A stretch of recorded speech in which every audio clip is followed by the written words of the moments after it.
What are the consequences? Truthful witnesses will mistakenly be considered as dishonest. And Sophono and his alibi is a perfect example. The reason that no one believed his alibi is he'd tell a story and then he'd say, oh, I forgot something, and he'd put in another detail and say, well, he's just making it up as he goes along.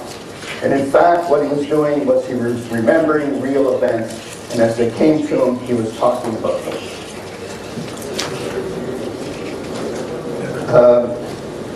Now, here's where it gets even more complicated. Sometimes a truthful story does start to become consistent. So everything I've told you is wrong. Why? It's not easy. It's complex. What happens is, if you tell your story over and over again, at a certain point, it does become consistent. You've told it so many times that you've got it, in effect, memorized. So you're no longer going back to the actual event. You're going back to the story that you memorized. We never know where that point in the chronology happens, and so this is very difficult. Okay, so that's one aspect. What about appearance?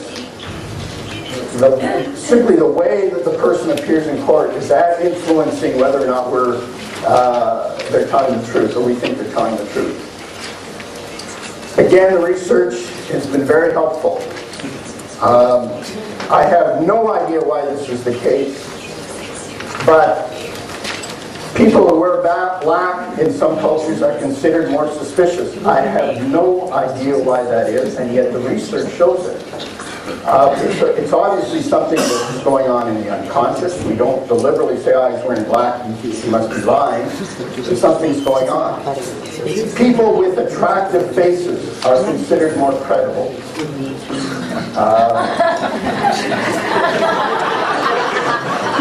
So, he's got it made. Right? Never be convicted. Of course, it has nothing to do with honesty. I mean, the way a person's face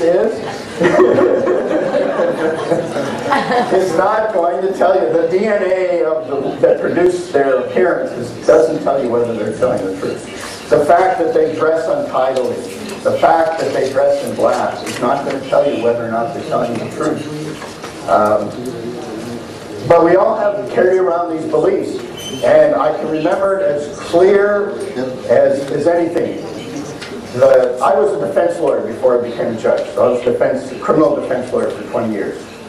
And I will never forget it. My senior partner, my first trial, he says to me, make sure that your client is dressed well. You know, that he's wearing a nice suit. So I tell him, I say, okay, my client says, this is very important. You've got to come to court. You've got to look nice. What does he do? He comes in with a ripped t-shirt and old sneakers. And I said, what are you doing? Well, I was late. This is all I could do. And for sure, I thought he was going to be convicted. He was convicted. Now, I don't think it was just because of that. It may have been because he had this really weird story. But okay, I want to talk about something called truth bias. It's a very interesting phenomenon, and it has an effect on how what we do in court. Most people are biased towards believing people are telling the truth. It's part of our culture. It is, generally speaking, not our culture that when we hear someone tell us something, we say, you're lying, or we confront them. It's not the way we work. We try to be nice. Most of the time, we try to be nice. And so we don't confront people. We assume that people are trying to tell us the truth. And so that carries over into everything we do. In court, we generally think, well, they're probably trying to help us. They're trying to tell the truth. Police officers trying to tell the truth. And as I see here, the way we're socialized is not to accuse everyone of lying every time we see them, but to assume we want to get along. So in daily life, more often we're confronted with truth. Most of the time, people are telling the truth. It's it's not part of our culture to go around lying in that sense. The result is that we are slightly better at detecting truth because we assume people are telling the truth. But again, it's hovering around chance, or just above chance. But what it also means is we're less able to detect when people are lying. We're not very good at figuring out when someone's lying. Now, interestingly enough, there are some people that have a lie bias. What they found is police officers tend to have a lie bias. They tend to think people are lying to them. Not surprising, they're in a culture, in a system where they expect that people are going to be lying to them, and so it carries over to everything they do. Okay. Confirmation bias. Very important. Very important research going on here and can have a very important effect on the way we do business in court. The confirmation bias is nothing more than this. People tend to seek out information that confirms their belief. In other words, we tend to look for information that supports what we already believe. So if I'm a judge and I see a witness in court and I think that person is lying, then I will be looking at the rest of the case with that perspective. I'll be looking for information that confirms a belief that I've already formed.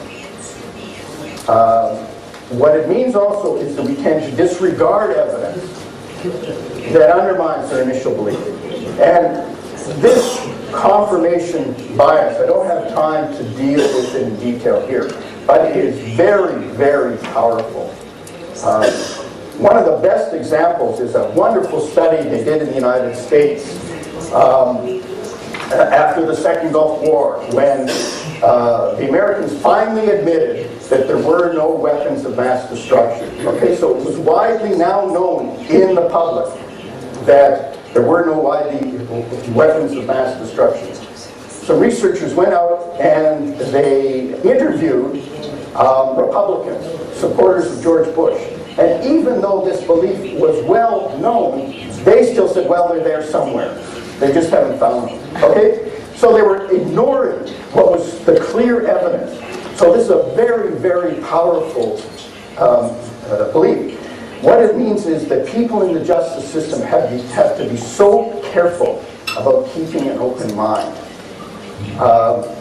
To be sure that we are not disregarding information that's inconsistent with our belief. To make sure that we're not overemphasizing factors. Like, once we have it in our head that someone's lying, and we start to see that everything they do is confirming that. They won't look us in the eye, they're fidgeting, they're nervous, and so on. It has the effect of what we call, in the common law world, tunnel vision.